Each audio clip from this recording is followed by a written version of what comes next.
Now, your latest headlines and 7 First Alert forecast from 7 Action News. Sponsored by Henry Ford Health System. All for you. Hello, I'm Dave Llewellyn. Here are your headlines from 7 Action News. And we start with Chief Meteorologist Dave Rexroth. It's going to be heavy freezing rain moving in here overnight, and you might even hear some thunder. That's how heavy it's going to be. With temperatures well below the freezing mark, things will ice up very quickly. It will be an absolute mess tomorrow in the morning. We're looking for a widespread 1/3 of an inch of ice in the metro area, a little less to the north around I-69, 1 to 2 tenths there. Some spots southwest of the city may go with 4/10 of an inch of ice. That kind of ice not only makes the roads impassable, but also assures some power outages around here during the morning on Wednesday, maybe even into the afternoon. All right, so the thawing begins around 8 o'clock.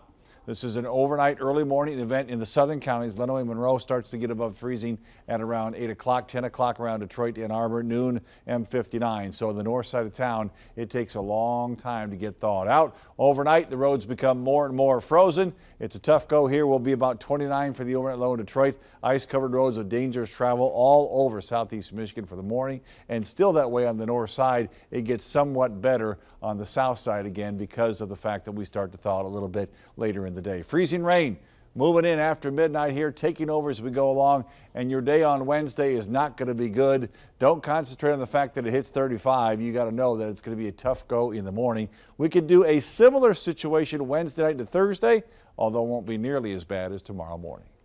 A Detroit police officer suspended for posting an offensive Snapchat video is under fire for new racism allegations. Sources tell Action News Gary Steele made a similar video in 2017 mocking an African-American family. In that case, the family was carrying Christmas presents home after their car was impounded. Steele and another officer are accused of taunting a young African-American woman who was walking in the cold last month. We're getting a look at dramatic new dashcam video of a wild chase in Macomb County. It started after a psychiatric patient allegedly carjacked an ambulance. The chase started Saturday afternoon at Groesbeck near North Avenue and came to an end when the suspect crashed into a tree in Shelby Township.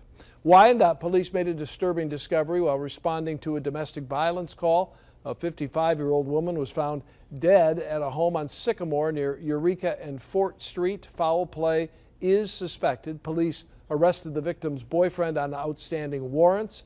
He's being called a person of interest in the case.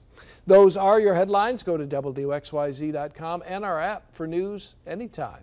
Have a great day.